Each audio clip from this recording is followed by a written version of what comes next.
So again, my name is Catherine Carlton. I'm Executive Director at Orchestras Canada, Directrice Générale à Orchestre Canada. And it is my great pleasure to introduce what I think is going to be the first in a few conversations that we will be hosting at Orchestras Canada that deal with questions of rights in the age of COVID-19. I'm absolutely thrilled that we were able to secure the presence of James Leacock. James is amazingly, he's been at Socan for 19 years now.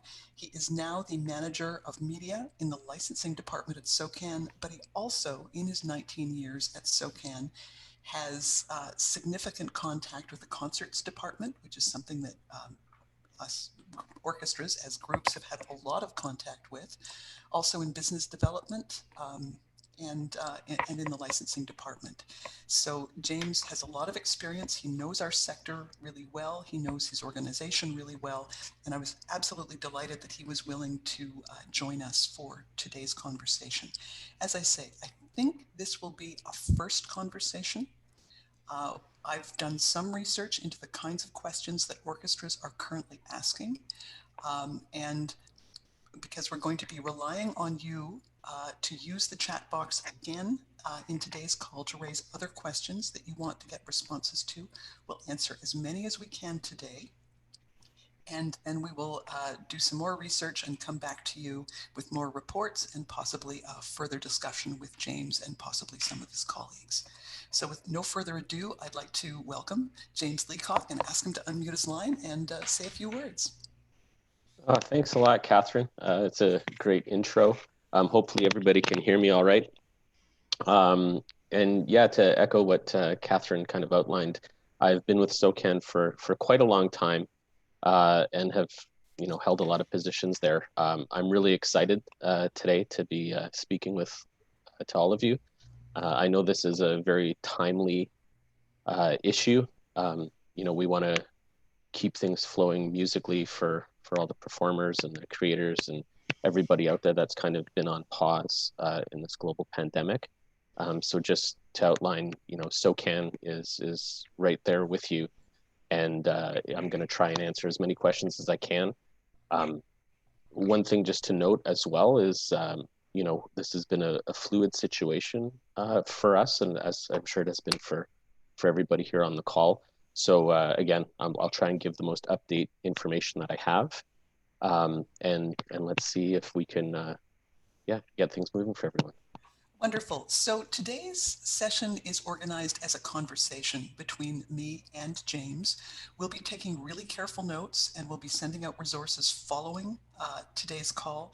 We'll also be doing follow-up, but we wanted to do this as a bit of a marker in terms of opening the conversation with Socan and then being able to provide resources to you to follow up and to also help us identify further issues for future conversations. So James, I'm going to start with a bit of a softball here.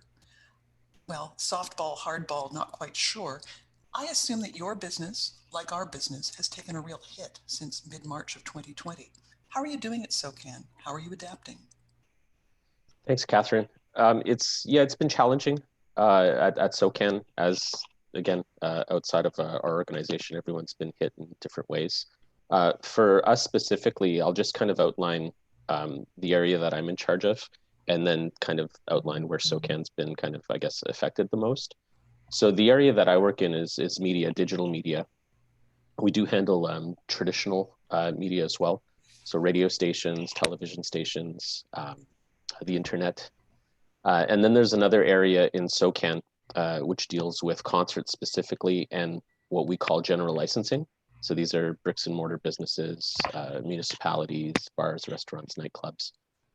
That area is being handled by a company called In Tandem that you might have heard of.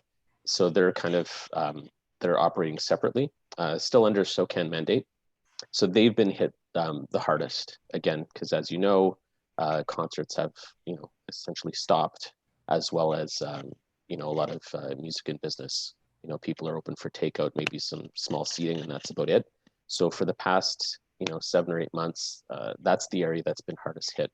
And it's been very, very challenging for our team at In Tandem. I've been fortunate on my end. Again, we have the internet, which is booming right now. A lot of people going on the internet to do concerts. There's a lot of streaming services and opportunities, so we've been quite busy. And where we've seen the most decline on my end would be, I guess, radio stations. Again, because if we think about it in a logical sense, the advertising that they depend on is a lot of brick and mortar businesses, concerts, and that type of thing.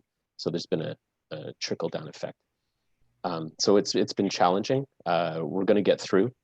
Again, our mandate is to ensure that our writers and our creators are compensated. So again, when we collect the money from the internet or television and cable, that flows through to them to help them out in this tough time because they can't get out there and perform. So yeah, and then just for everyone else operationally, just so you know, when you're reaching out to Socan or in tandem, we've all been working from home since the 13th of March. Socan has a very robust infrastructure, thankfully, that was overhauled a few years ago. So it's actually supported us quite well for us to work from home. So again, as you can see, I am at home and have been since March. We plan on being home until into the new year as well. So just, when you're reaching out to us, just have a bit of patience because again, there's a lot of volume and we're all trying to make it work.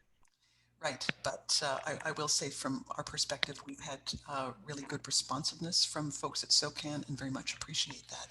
So I'm now going to move into a bit of a preamble followed by some questions.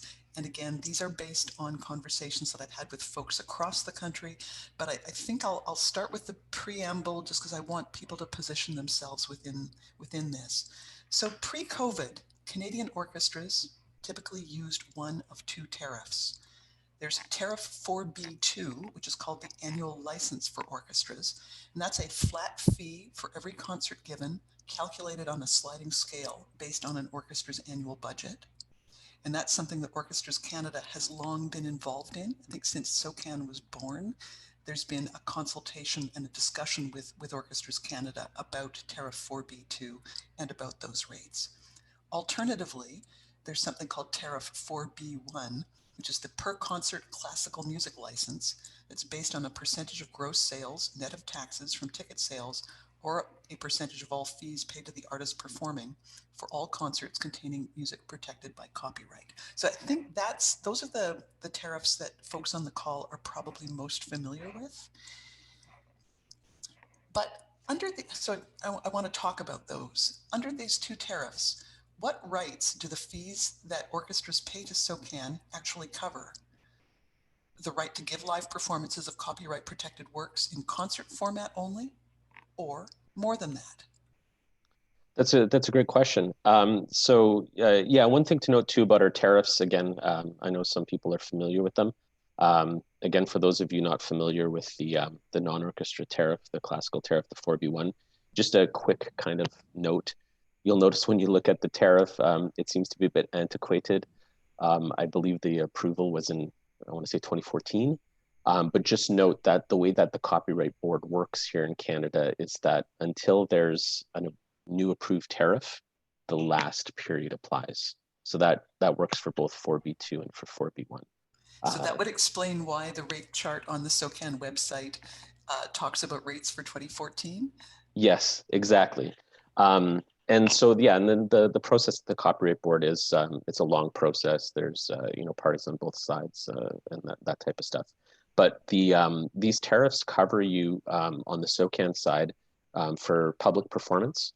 So again, if you think of in person, it would be, music performed outside of a home, a car, or a boat is how I like to put it. Anything outside of that is considered a public performance.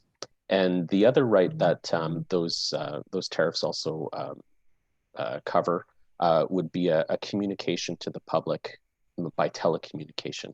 So that's a legal way of saying basically the internet or kind of an electronic format. You'll notice though that the wording in 4B1 and 4B2 only talk about public performance. Again, the communication via the internet is separate. And so what we've done, because we don't have formally an approved tariff for the online concerts, let's say, what we're doing is we're treating the online world like we would the in-person world. And so what essentially that means is we're leaning on 4B1 and 4B2 to guide us for online concerts. So hopefully that explains things. So it's two rights that are covered: public performance, so in person, and Socan also administers, in the sense right now, communication to the public by telecommunication. So is there any difference between, and we'll probably get to this a little later, but I'm feeling an urge to blow the script up ever so slightly. Let's do it. Let's say we have an orchestra that is putting on a live performance in a venue for a very small number of people who are there in the venue. Let's say 50 people in a space that in the olden days used to hold 2,500. At the same time as those 50 people are bathing in the beautiful sounds, the orchestra is is transmitting that same performance as a live stream to people who've paid to attend the concert online from home. And so a single concert payment through 4B2 or 4B1 would cover the orchestra and ensure that the creators were properly compensated? Yeah, so for the reporting of that concert, we're thinking of these as events. And again, so we don't want to license the same event twice, like a double dip, if you will. So in the example that you gave where there's people in the venue and there's going to be a stream at the same time, we would consider that one event. And we would ensure that our license covers you for both the online transmission and the in-person transmission for the rights that we administer. And I don't know if this is a segue because, again, when we put things online, not only are you communicating to the public, but there's also potentially what we call a reproduction, so a copy that's being made. And again, I'm sure a lot of the orchestra folks are familiar with making copies of things because, again, that implicates additional rights. Right. And you noticed how carefully I asked that question? Yes. In terms of saying live performance, live stream. We also know that a number of orchestras are producing potentially live performances.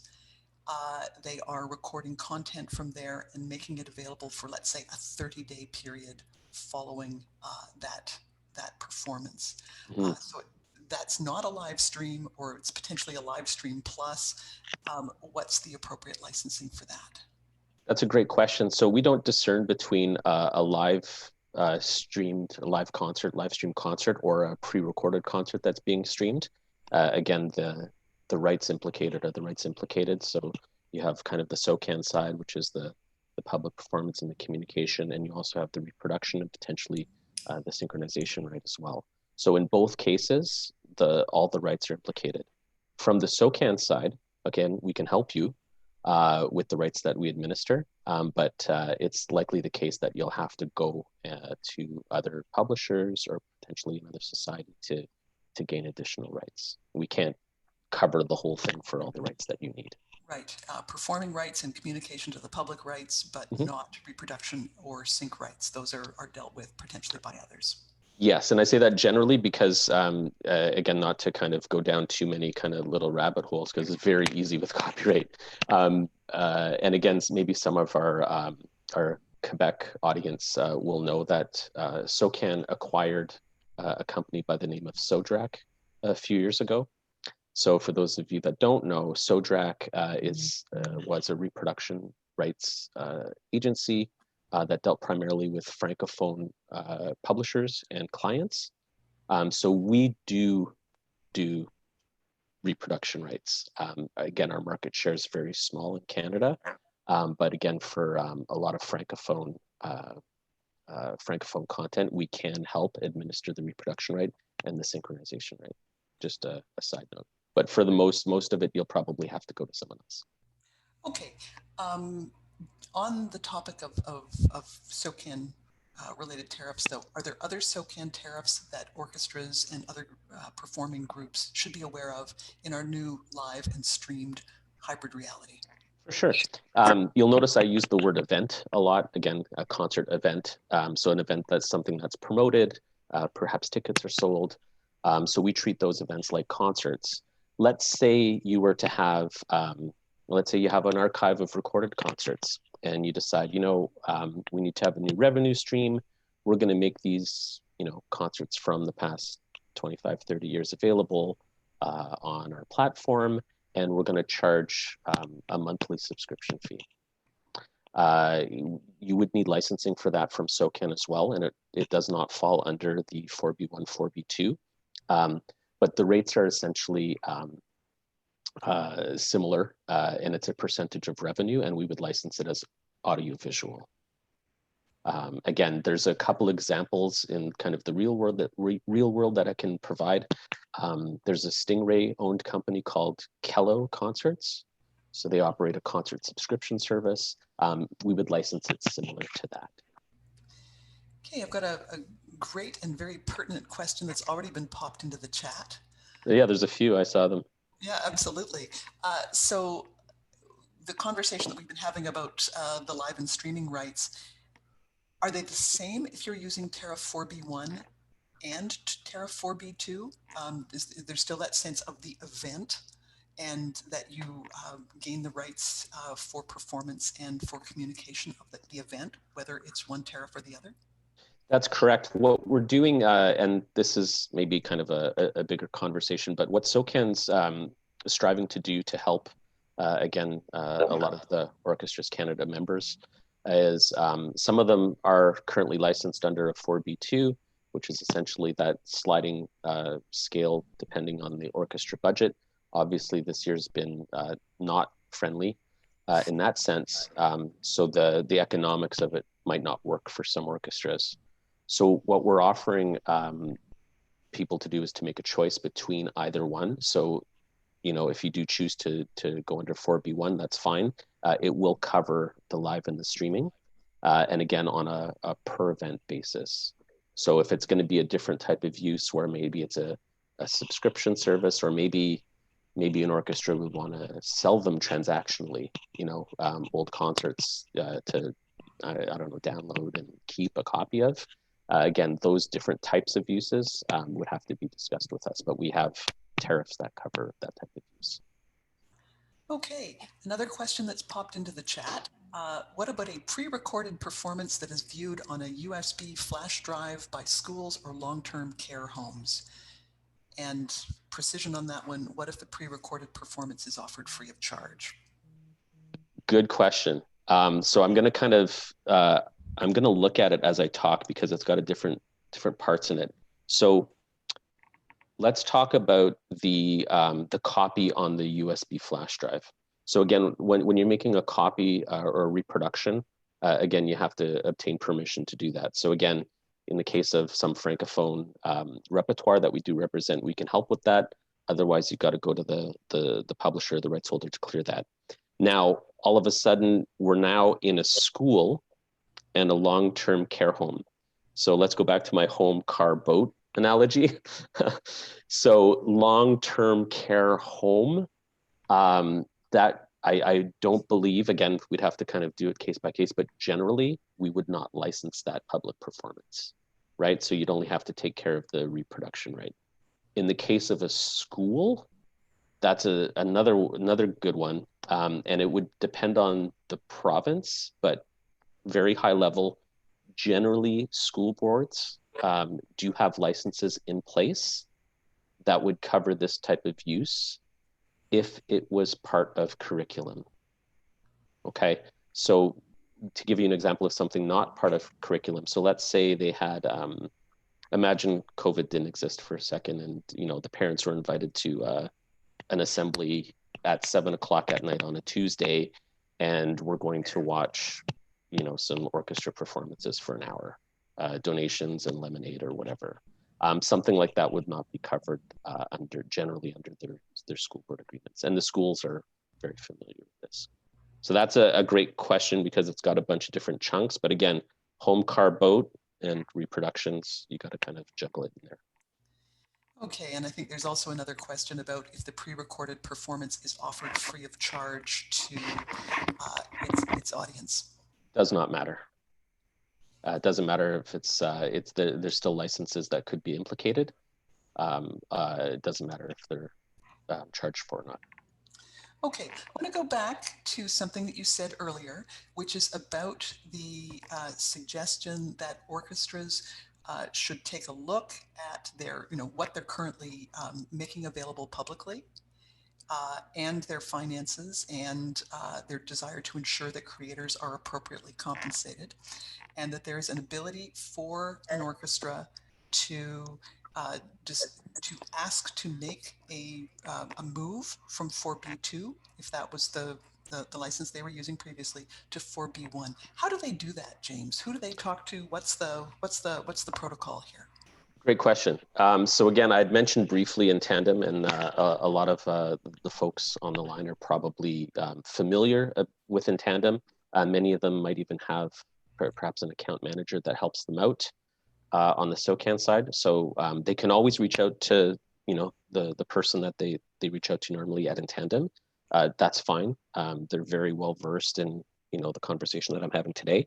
And then alternatively, you can reach out to my team directly. And what I'll do is I'll drop in here.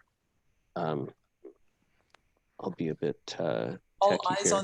All eyes on the chat. All eyes on the chat. So I've dropped an email address that you can reach us at. It's onlineconcert@socan.com. So again, either organization should be able to help you, explain the difference between the two tariffs. Okay, and I think the really important piece for me in all of this is understanding that Socan is responding to the profound changes in the concert presenting environment that started on the 15th of March. Yeah. Or the 13th when you moved home. So that orchestras should understand the difference between the two tariffs and sort through which one actually best fits their situation right now, but also ensures that they're doing the right thing by creators, which I think we're all very much committed to. Yeah, we appreciate that, and do a little bit of the research on the tariff as well too, because again, it might save you some money in most cases, right? So again, we don't want to burden the orchestras any further than they've already been burdened. Right, that's great. Let me move on to another couple of scenarios, if I may, and then I think we'll just throw it open to the chat for a continuation and far better questions than the ones that I've come up with. Sure. So here's one. My orchestra isn't currently presenting concerts as such. Instead, we are pre-recording and then streaming online events to an audience that is paid for access. What impact does this have on our Socan fees? And are there other rights holders that we need to be in touch with? So in that case, I would contact us directly. Again, it's a question of access for a cost. And again, I know I've already talked with a few orchestras about how they're doing it, and it seems everyone's doing something a little bit differently. Some people might have like a monthly membership, or maybe they paid once for the year or whatnot. So it's a prorating exercise. So again, reach out directly and we'll work with you on that. But again, reminder, if it's pre-recorded, well, it frankly doesn't matter if it's pre-recorded or live, but again, that copy as well, you want to make sure that you're clearing those rights properly. Right, so the conversations with the rights holders for the music, and that might be one of the rights organizations that you've already referenced. It might be Socan itself. It might very well be the publisher. Would you recommend to the embattled music librarian who's suddenly thrust into a whole series of roles that they've never had an opportunity to experience previously, that perhaps their first point of reference should be the publisher? Absolutely. Okay. Yeah, especially in the classical sense, for sure. That's the first place to go. And the publisher will then provide the appropriate counsel about who to talk to, or whether it's a direct negotiation with the publisher to secure those reproduction rights. Yeah, in some cases it should be fairly easy, again, if you have that relationship, for sure. So I've got an interesting question here that brings us to the matter of platforms. And I think we've addressed some of this question, but there may be platform specific matters that you're able to shed some light on. Sure. For a concert that exists only as a recording, but that's posted on YouTube/Facebook, what are the what are the rights implications of those two platforms? Perfect question. So just to kind of like to, we've been talking for almost half an hour. This is not straightforward stuff. I might talk and it just seems like it just kind of flies out of my mouth and it's like, yeah, no problem. Like it's really complex stuff. So it's okay if we're going down these little rabbit holes because every scenario could be different. So just know that, we're fine with questions coming in about this if it's not clear the first time or the third time. YouTube and Facebook are kind of those little rabbit holes. And just at a very high level, Socan generally deals with these platforms to license them because not only are they housing, these recordings, there's also user-generated content, there's music, everywhere in the platforms. So we're dealing with them. The divide that we're trying to make is that if there's an event that's happening where revenue is being generated outside of a platform, and again, with concerts, it's relatively easy to see if there's a ticket or something happening outside the platform. That's what we're interested in licensing. So with Chris's question here, for a concert that exists only as a recording, so let's imagine that it's from, I don't know, 1992. That's not an event. That already happened. It's a recording. If it's living on YouTube and Facebook, if I may, I think we're okay. It could also be 2020. It could be an event where no public is, it's a fullish stage and an empty hall. So the content could have been captured at any point. Would that make a difference? It depends on how it's being promoted, right? Again, if it's an event that's happening or you're treating it as an event, then that's something that we take a look at. And I know that that might sound a little vague, but we have to remember that everybody and their smartphone can go live at any time. So it's impossible to police. So again, we just have these guidelines where if you're posting something to YouTube or Facebook, you're subject to the terms and conditions of YouTube and Facebook, right? So again, if you have a recording from a year ago or 2 years ago and you put it up there and it's just on your page or whatever, that's fine. That's not a concert, right? Facebook and YouTube have to have licenses in place to keep that content up, or you're going to get blocked and they're going to remove it. In the classical world, I think for the most part, you folks are pretty safe. In the pop world with labels and record labels and stuff like that, I mean, it's everyone wants to control, right? So again, YouTube and Facebook at your own risk. But if it is a concert or an event, there's going to be a promotion around it, a ticket, a festival. That's something that needs to be treated as a concert. Hopefully that wasn't too long-winded. I'm going to try one more sort of precision on this one. It sounds to me as though the definition is really based on the idea of an invitation to participate, a solicitation I like that. of the public to bring their eyes and ears to this glorious event. Yeah, and we do this in real life too, right? Because again, some people might say, and I'll pick on Elton John because it seems Elton John every year, there's like this huge charity thing that happens. So there'll be an event that happens, Elton John will show up and play a few songs, right? The event could be a 2-hour event. There's food, there's the silent auction or whatever. It's not an Elton John concert. It's a charity event. He might have kind of a billing with his face and stuff like that and play 2 songs, but it's not a concert. We don't treat those as concerts. We treat them as other types of events, right? So when we think of in the online world, we have to kind of have a similar lens to say, is this really a concert? Or is this, it would be like if we had somebody perform live right now. We talk for an hour and then at the end, someone does a 3-minute work. Is it a business meeting or is it a concert? So, yeah.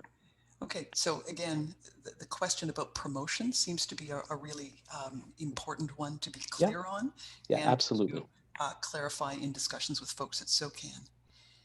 That's right, because we can't keep anything up or take anything down essentially from YouTube or Facebook or social media platforms, right? So this is something that comes to us a lot, is saying, I talked to the publisher, I cleared the rights for this stuff, and then I put it up on YouTube and they took it down. We can't help you with that, right? You're subject to the terms and conditions of the social media platforms. Right, and I think there have been some steep and interesting learning curves in terms of how to work with that Yeah, since the pandemic commenced. for sure. So I think this will respond to a question that's been posed by Mark Stevens, but let me put it in a slightly different way and then make sure that Mark's question is asked. For the purposes of calculating rights payments, whether it's 4B1 or 4B2, does it make any difference to Socan if we don't charge admission for our online events, if they're essentially free to attend? So for 4B2, I don't believe it matters from memory. It's just a per event, it's flat fee. On 4B1, there's two criteria. If it's a ticketed event, the rate's calculated on the gross receipts. If it's a free event, it's calculated on what the performers are paid. And okay, subject to a minimum. Absolutely. Now we get into interesting situations with orchestras who may have 2 or 3 rehearsals in advance of the event itself, plus the event itself. And many who are covered by collective bargaining agreements, their compensation is calculated on a weekly basis. So how do we determine what artist compensation is for that particular event that might involve both rehearsal as well as personal time at home, as well as the performance itself? That's a great question. And again, not to put it back to the presenting organizations or the orchestras, but again, if you come to Socan with a logical breakdown of how you want to do it, we're probably going to go with it because you know your business better than we do, right? So it might be different for different orchestras or different organizations. And again, so if, imagine there's 6 rehearsals and 1 performance in the week. Well, it might be like 1/7 or something like that. Just come to us with how you want to break it out. And for the most part, we'll probably go along with it. Okay. Like we're on the, and this is the other thing too, we're a not-for-profit as well. We don't have a big team. I have like 1 person working on this for all the hundreds of requests that come in. So honor system is kind of like what we do a little bit. And again, everyone's subject to audit in our terms and conditions, but we depend on, the people to come to us with an option, and we'll usually go with it. Okay, that's, I think, very helpful. And what I also find really useful in that response is that it's equally helpful to those organizations that are hiring their musicians on a per service basis and those who have their musicians on some kind of long-term annual contract. Yeah, because you don't want to get hit for a large performance of compensation when only a portion of it is related to the event itself, right? Like that doesn't really seem fair. Okay, another 4B1 detail type question, and that is that the language on Socan's website about 4B1 talks about basically, proceeds from the gate. It's ticket sales as I'm reading it. Now, we've got some orchestras that are not gating access to their performances, but are asking for or recommending a donation. If you don't make a donation, it doesn't prevent you from taking part, but they're pushing that, and that's basically their revenue model for their concerts. So is 4B1 revenue only on tickets, or are you moving towards all kinds of income that are generated as a result of the activity? It's all revenue associated with the activity. Yes. Yeah. Again, it's there might be different cases for different types of revenue depending on how it's framed. But again, call us and let us know. Yeah. And again, just to kind of preface that is, I believe we have our audit department will use like a list of things that they treat as revenue or not. I don't know the whole full list, but it would definitely include donations in most cases. or Okay. honorariums or that type of thing. Because a lot of them, maybe not in, I don't know about how it works with orchestras, but a lot of them go to the performers as well, right? And in your case, maybe they're on a salary or some sort of per event or. Typically there's a guarantee, and Yeah, then and so the risk is taken by the orchestra organization. They make the upfront commitment to the artists and then um, run around you got to paying recoup it. well, or come close to recouping as much as Yeah, possible yeah, under the circumstances at this time, yeah. right? So again, in that case, if it's treated like revenue, that's gonna be relevant to the event itself, then yeah, we count it. Okay. I am now going to move over to the chat and start picking off a few things. Yeah, there's So a lot of questions. yeah, we had a thank you from the BSO. We've got online concert at socan.com as your reminder of where to go. Now, let's see what else we've got here. I'm going to go to a question from Marjorie, who asks, what about concerts with all public domain music? Great question. So, and again, I don't have the tariffs in front of me, but I'm going to go by a little bit by memory here. So under 4B2, there's really not a concern about repertoire because it's that flat fee. Under 4B1, if you're doing and I apologize, I'm very bad at classical concert scenarios, but if you're doing kind of 4 works and they're all in the public domain, under 4B1, there's no license for that because it's not in our repertoire. The only thing to be aware of is that if it's an arrangement that could be protected by copyright, obviously, we would license that.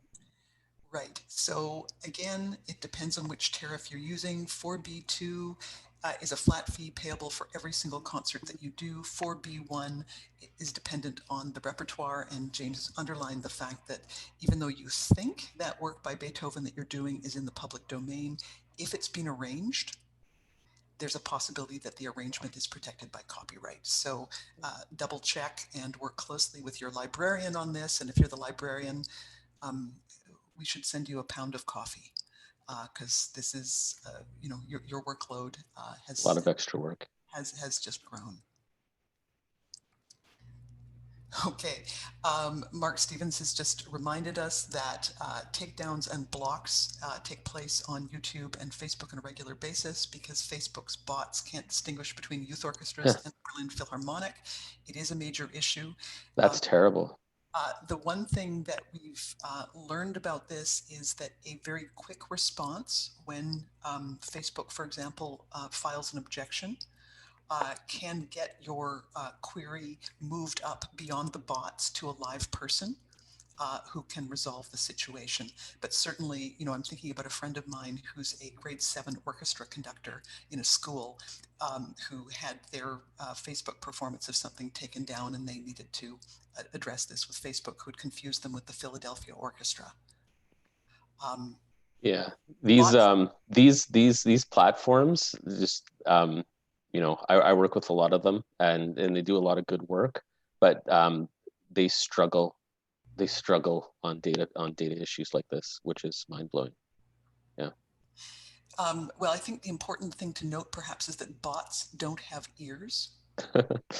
And maybe that's the thing we need to understand, and that what they're protecting is not the repertoire perhaps as much as it is somebody else's recording. Yep. That their particular interpretation of it has copyright implications. Yep. And also, just so you know, and I believe it's public, but YouTube also uses a technology called Melody Match that's proprietary. So it's not only around sound recordings, but it's if the melody sounds familiar, it'll tag it, which is great for for organizations like us that protect copyright. But in the case of people trying to put stuff up, it's a real pain. Great. Got another question, and I think this is a beauty from Jason Stasiuk, who's asking, if we're using a platform that isn't YouTube or Facebook and does not have a standing agreement with Socan, do we need additional licenses? Okay, so let's separate two things, right? So when we're talking about events and concerts, again, doesn't matter the platform or platform agnostic on that, we will license. If it's any other use, again, like the use that we're having right now, if we had music, yes, you'd potentially need an additional license if it's not YouTube or Facebook. For sure, contact us to let us know, because there's tons of them out there. Okay, question from Cresta. Do we need to pay Socan an additional 0.307% if the concert remains online after the live show, or is this covered as one event with 4B1? Great question. So one of the things that maybe some of you have interacted with already is we have a report form that we're using that has dual rights involved, again, because we do administer some reproduction rights here in Canada. So I'm going to say this very, very loosely. Generally, what we're doing is we're charging a reproduction rights fee on everything. It doesn't matter if it's a stream or a pre-recorded. We're going to charge a fee based on our market share here in Canada. With classical, it's a little bit different because a lot of these publishers don't really go down the same path and have, their repertoire administered by, for example, the CMRA here in Canada, right? It's a little bit different. A lot of people do direct. So again, if you're doing direct deals on reproduction rights and sync for specific works, and then generally I think that's going to be the case for a lot of people. Again, just let us know and we won't charge you the reproduction right. But mostly in the pop world, I will say we are charging a flat reproduction rate on everything just to cover everybody off. Okay. And with classical, it works a little bit different because it's very direct and transactional sometimes. Okay, we now have a wonderful question that I was trying to find the right place to put in, but I think now is the time because its asker has reminded me that it hasn't been responded to yet. And that is, an orchestra records repertoire, and then it's shown after the fact in 13 movie theaters. Right, I saw that one. Yeah, me too. I was terrified, but okay, man, that's ambition. Let's go. So for people that are fans of Metallica, Metallica recently did a drive-in concert and charged everybody $120 a ticket, which is mind-blowing. It was hugely successful. So this was a pre-recorded concert that was shown in drive-in theaters. Initially, my kind of spidey sense on the whole thing was that even though it was a pre-recorded concert, it was this huge event. It was their first live stream ever, even though it wasn't really live. And they were charging $120. And the drive-in theaters weren't collecting the revenue. It was actually through a Ticketmaster affiliate, just to set the table here. What happened was it was deemed from our end that they were going to treat it under the cinema tariff. So we have a tariff for cinemas. And the reason was it wasn't live people at the drive-in, like performing live, because that happens too. I think there's one outside of Toronto where my buddy plays in a Huey Lewis tribute, which is great. I think TSO just finished up 2 out of 3 drive-in concerts. Exactly. The Orchestra Symphony de Montréal did a drive-in style concert near Trudeau Airport. Yeah, so, live performers again. So we treat those ones as concerts. So for iPhone Charles, pre-recorded concert shown in 13 movie theaters, and this is as of right now, because again, it's a good potential to change. We would treat it as cinema, actually. So it would fall under the cinema tariff, and again, the venue would be responsible if it's Cineplex or Guzzo or whoever to cover that. Okay, we've got a little bit of chat back and forth. The idea of Rachmaninoff Piano Concerto No. 2 getting taken down by YouTube for sounding too much like All By Myself. I think that was Eric Carmen. There you go. That's your melody match in full effect. Absolutely, and some reflection on that. Okay. If we receive permission from a living composer to make a digital recording, and this is sort of virtual orchestra that, patch together postage stamp people from their living rooms playing, but yes. Permission from a living composer to make a recording of their work in that format. Are there still permissions and fees that we need to consult with Socan to create the performance? Potentially, the easy answer is yes. So the reason being is Canada is one of the few territories in the world where when a creator or a publisher becomes a member of Socan, we are the exclusive administrator of the rights. And exclusivity is a real powerful thing, and it helps us use kind of that those rights as leverage to license, huge platforms that come into Canada, and to ensure that there's proper compensation for creators. So based on that, if the living composer was a SOCAN member or a SOCAN client, technically they wouldn't be able to provide you that permission. Although, and I'm just thinking about going into this questioning this question a little bit. The composer, if they own the rights to their own music, would be able to provide reproduction permission. Great question. But the performing rights would be administered through Socan? Potentially, yes. So we do actually have non-exclusive rights administration agreements with Canadians. We call them clients rather than members. So yeah, potentially we would still administer those rights. But yeah, I would check. Yeah. Okay. Great question though, and just it's just everybody knows. Members do this all the time. Like, it's not like this happens all the time. So this is not uncommon. So. Okay. One I want to make sure that I don't skip over, because it's a short, sweet looking question.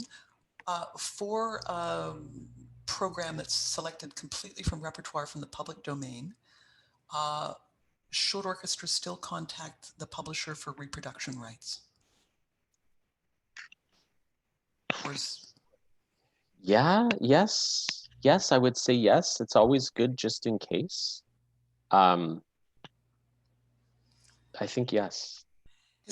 In a way, I think what we've concluded is that that's not Socan's issue, the repertoire on that concert, but that it might very well be something that the publisher at the very least wants to know about. Yeah? Perhaps, yes. And again, our kind of mandate on everything is we tell everybody to go to the rights holders for stuff that we don't administer, and we try and help out. Like, you can also, it's actually a good kind of stopping point here. On the socan.com website, there's a place where you can search public repertoire.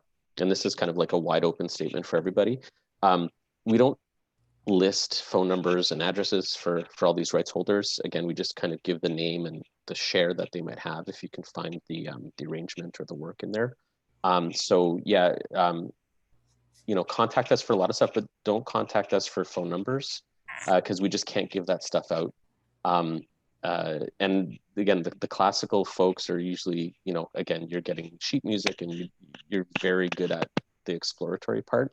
But again, we can't really, for the most part, help you down that path if you need help. But if sheet music were acquired, there is someone from whom you acquired it that you can get in touch with. Yeah, in the pop world, we get we'll get a list of 40 works, and people would be like, okay, can you give us all the contact information for all these 40 works and tell, it's like, no, you got to do your homework. Sorry, Okay, I see an emerging business opportunity for someone, but yes, definitely. Just want to be very clear, Orchestras Canada is not necessarily volunteering to take this one on at this time, but just throwing it out there. Okay, we've got a question from Jean or Jean. If we are publishing pre-recorded videos on Facebook of musicians playing a piece, perhaps with other footage mixed in, does this require reporting to Socan or just the other appropriate sync or reproduction license? Great question. This is and sync in bracket question mark is very telling. So just kind of a high level James statement, Socan statement maybe. Sync is touchy for publishers and rights holders. And the idea of is sync covered or is sync not covered is also touchy. So it's case by case. In Jean's question or Jean's question here, if you're putting it to Facebook, we can't help you out. We'll always tell people, again, similar to my previous statement, like go talk to the publisher or whatnot. But my understanding for the most part is that there is some sync elements in these Facebook agreements. But again, you'd have to go check with the rights holder. But be warned, it's super touchy. It's super touchy. Okay, I'm going to. Oh, so Sebastien, even if the composer is not repped by Socan, so yeah, if they're not repped by Socan, it should be fair game. Again, only if they're a member of Socan would that exclusivity kick in. Okay. We have a note from John as well, saying that reproduction rights for public domain works, often the publishers just aren't still in business. If you're using music that was published 60 plus years ago or published by Calmus, who, disappeared a little while ago, do you need to demonstrate efforts made to reach them, or do you just sort of say, look, we've owned the music for 60 plus years. We've paid our dues on this thing. It is demonstrably not protected by copyright. Great question. Yeah, it's not a question of like ethics, but again, it's due diligence. Try your best. Like, yeah, we know that in a lot of cases, you're not going to get a hold. Even if the publisher's still in business, sometimes they don't even reach back out to you. But again, this one seems pretty much PD kind of go ahead. Right. Yeah. Okay, we have a wonderful, this is precisely the reason why we're structuring this conversation this way. And if I could open everybody's mic in full confidence that we weren't all eating carrots at the same time, I'd do it, because there is such a wealth of expertise in the call, not just James, and I'm bowing in your direction, James, but the breadth of experience here. We have a note from Chris from the Victoria Symphony, who's shared a link to a good resource to finding rights holders and some publisher contacts, and that's published by the American Society of Composers, Authors, Publishers, ASCAP, and that's one useful resource. I would assume that BMI, which is the other major US rights organization, might have a similar thing on its website as well, and probably worth looking at both, because I think they each cover distinct repertoire or distinct relationships with distinct publishers. So that's a terrific resource. For sure. Okay. I'm just going to do another scroll back through the chat to see if we've missed anything, and also double check to give people more time to include more. James, are there some things that you'd like to talk about while I'm wildly scrolling over here? Yeah, I can address today. I can fill a bit, but I do agree with you on carrots for these type of WebEx meetings. Yeah, carrots are always a bad idea. But no, just to say again, my expertise, isn't necessarily in classical. So again, we're from an online perspective, we're kind of going into this trying to work with Orchestras Canada. Again, someone had referenced our report form. For the first couple of months, we didn't even have a report form with the classical fees on it. So again, I'll try and circulate that for everybody. There was also a question that came up when Catherine and I have been talking the past month about where do fees go, where do reports go. So similar to queries, again, either organization in tandem or Socan will be able to help you out. Right now, what I'll say is that if your concert has an online component to it, Socan, so my team would be your first stop. Because again, from a distribution standpoint, we're a lot closer to Socan than in tandem is. And so our processing is just a bit quicker than theirs would be. And we can probably help you out a bit quicker as well. We've got an interesting question from Louise Anne from the Toronto Symphony, mentioning, being new to Canada, the difference between Canadian copyright legislation and protections, and copyright in the US and around the world, we're different. We don't do things the same way. And I find quite often when I'm speaking with American colleagues, they presume that US copyright is the same as Canadian copyright because after all, they're bigger and have more money. And I say, no, not quite. Are there references that you would recommend or that other people on the call would potentially recommend that are reasonably current, understanding that we're about to undergo a copyright review and that it will all change again? From the Socan perspective, I've been circulating kind of like a one pager that's turned into like a 2.5 pager. The Copyright Board, because there's no approved tariff for online concerts. Again, there might be an old proposed one, but so I wouldn't go to the Copyright Board of Canada. Socan is also reskinning their website. Apologies, I guess I should tote the company line and say that please visit our website, but our website is not friendly at all.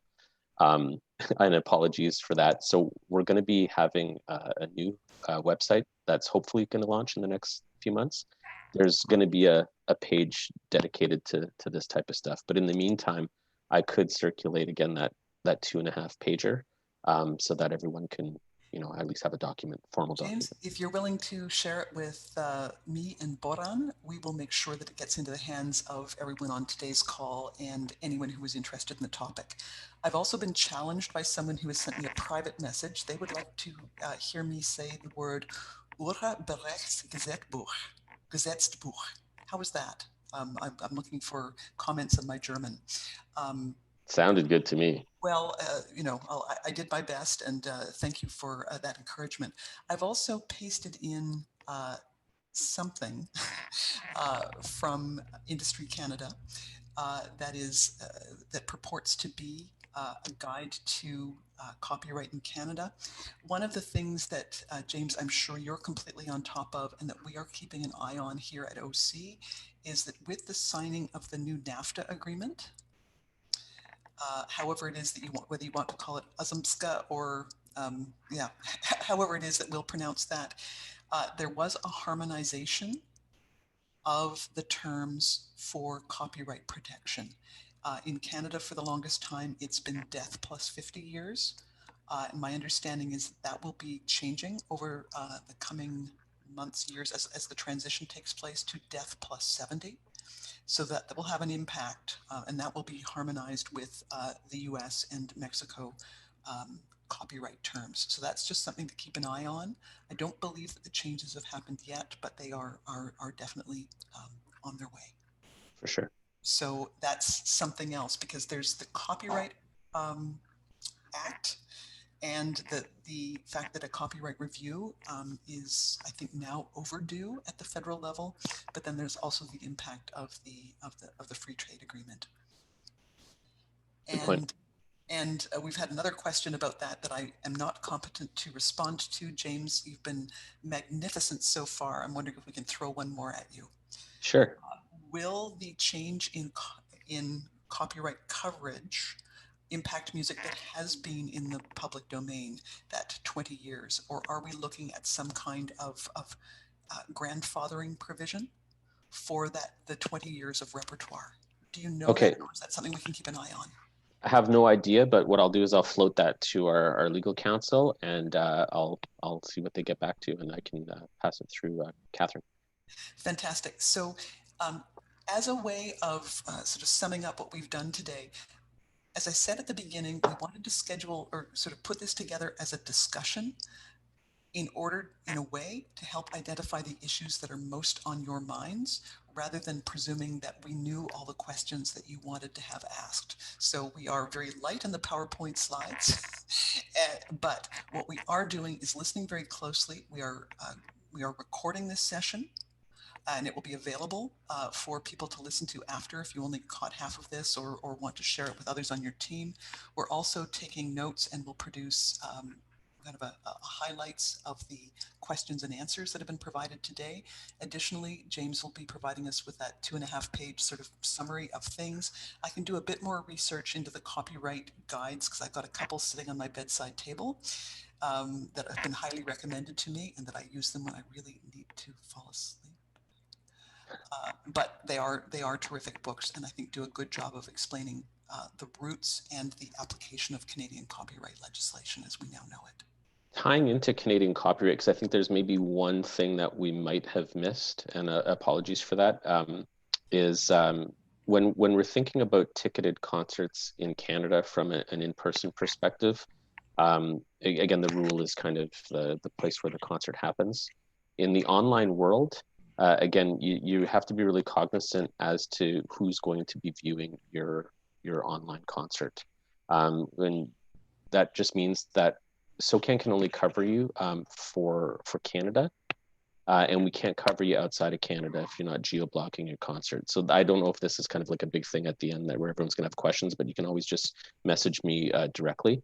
I'll put my email in the thing as well. But just note that that's something that a lot of people don't consider.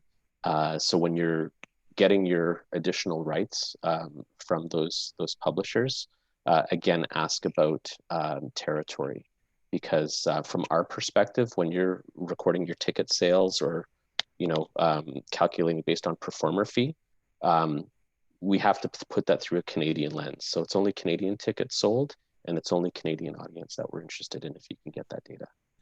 I think what we'll do, James, is follow up with you on that to make sure that we've got that very Yep. precisely summarized, and can share that in the follow-up notes. But I think where we'll go with this at this point is to say this has been a fantastic and, in my view, remarkably engaging introduction to the wonderful world of copyright, particularly in this new age of COVID-19 and all the brilliant pivots that music organizations are using to stay pertinent and connected to audiences and to their artists, and really appreciate everything that you've shared with us today, and look forward to continuing the conversation.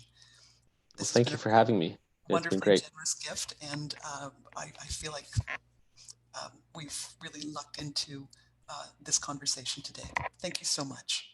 Thanks everyone for joining us, and we'll be sending out more materials later on this week or early next. Thank you so much. Thanks everyone.